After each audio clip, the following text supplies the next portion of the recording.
In this video, I'm going to share how to use this channel and all my resources most effectively to optimize for happiness. Now, optimize for happiness is a phrase I use a lot, but it essentially means like living intentionally, saying to study happiness and to actually put it into practice in your daily life so that you're living in a way that produces the kind of maximum amount of sustainable happiness possible. So why study happiness? Why are we doing this? Well, I believe that happiness is learned, and I believe that happiness is life's most important subject. I mean, like, this is it, right? I mean, we're like floating on a wet space rock through infinite darkness. Like, if you're not going to be happy, what's the point? I mean, this is what it's all about. And so, what I realized several years ago while I was a college student is that success without happiness is failure.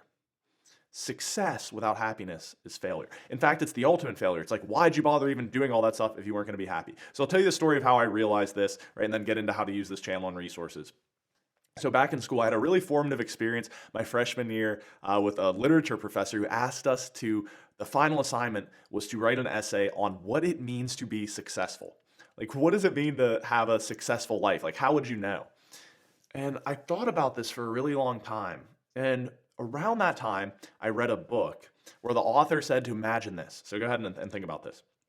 Just imagine you find a genie, and this genie says, I'll grant you any wish, anything you want to be, do, have, it's yours, under one condition. Classic genie. They always pull that shit. You gotta watch out for them. So he says, all right, under one condition, I'm gonna remove the part of your brain that allows you to feel happiness, to feel like joy and pleasure and excitement, all those things. Like, the happiness part is gone. But you can still have whatever you want, do whatever you want, be whatever you want, whatever. Would you take it? And I was like, no, of course not. And even sometimes I was like, well, maybe for all the money in the world, I wouldn't have to work. But it's like, no, I wouldn't be able to enjoy it. And when I read that, I kind of realized something important is that it's all about happiness, right? And it's like I thought about in the context of my career, because right at that time you're in college, you're trying to figure out, what do I want to do with my life? I thought about becoming an investor, a management consultant, maybe a doctor. And I was like, all of these things, why do I want to do it?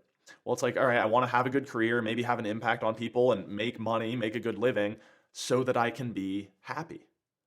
Like, all of these things are just a means to an end of happiness. You know, I want to study finance so that I can make money and be happy. I want to get into business so I can make money and help people and be happy, whatever. It's like, well, can't I just kind of skip over that middle part and just go straight to the happiness stuff? So we don't want the things we want, right? We want the happiness that we think they will bring us. And so that's why I ended up creating the world's first major in happiness studies at undergrad. I taught the first course on happiness at Alabama, went on to live as a Zen monk to continue my studies, and now, of course, I'm creating the world's first happiness PhD. So the most important point is that happiness, like I said, is, I believe, life's most important subject. And I have to let you know, too, that happiness is learned. So there's a story of a Buddhist monk named Matthew Ricard who was living in the Himalayas, and somehow he got in touch with these like neuroscientists and researchers. The head researcher was Richie Davidson at the University of Wisconsin. They brought him and a bunch of other monks to the lab, and for the first time, they put their brains in like all these wires and shit, and put them in an fMRI machine and started to look at how their brains actually worked. And what they found was insane.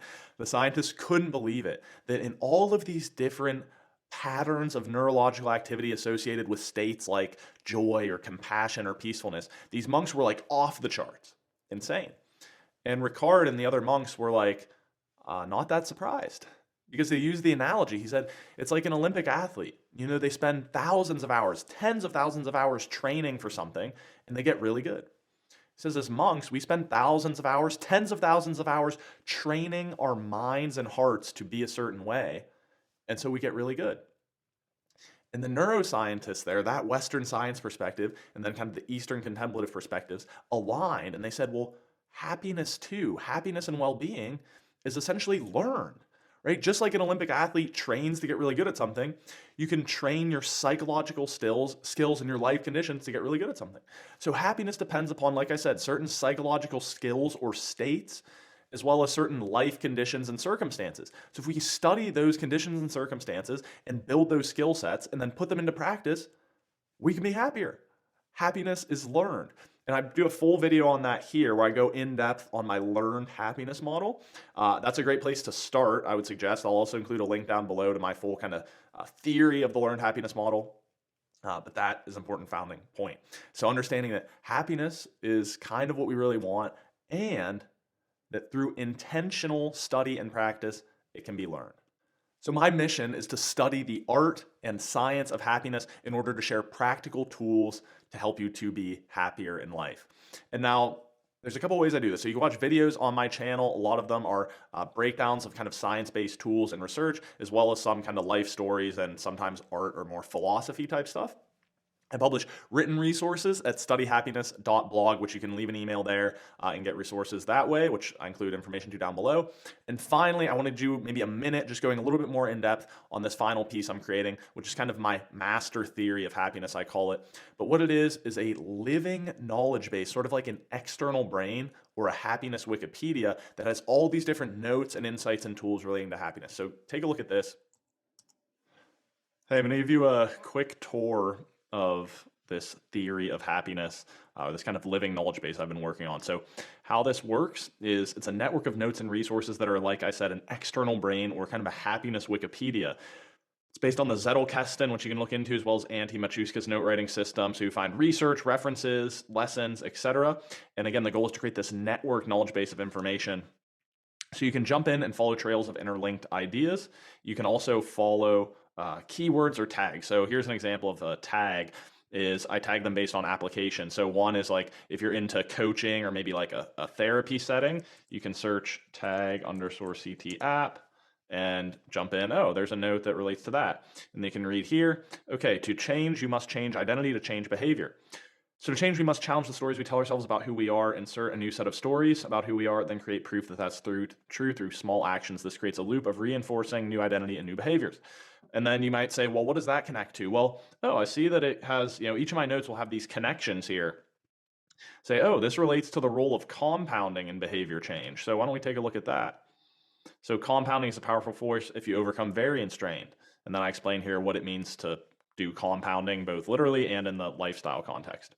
So then you can go back to home, for instance, there's your tags. And then I also share here some notes, some resource directory, as well as the outline for all of my notes. So under resources, you might say, book summaries. Okay, that looks interesting. I'll go to resources, go to book summaries. Tony Robbins. Okay, I've heard about him. And then you have a really in-depth resource here based on my experience going to Tony Robbins UPW.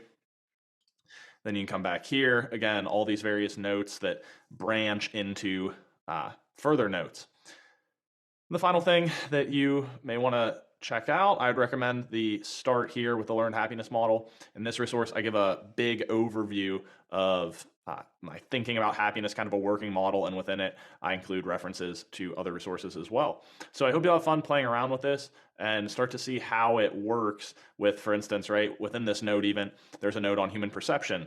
So that I can jump in here and learn more about perception. And this is a living system, constantly evolving it. But I hope it's useful that you can explore, connect new ideas, make new connections, and learn a whole lot about happiness. So there it is. I'm building my own happiness PhD, as well as this living happiness encyclopedia. So I hope you'll join me in the study of happiness. Again, I'll recommend this video as a starting place where I go in depth on my learned happiness model, which is kind of an introduction, overview, a working model of how we can think about happiness. Also share a bunch of resources down below if you want to start looking into this external brain or happiness Wikipedia. So welcome again. I'm your happiness nerd, Jackson Kerchis, wishing you happiness and success.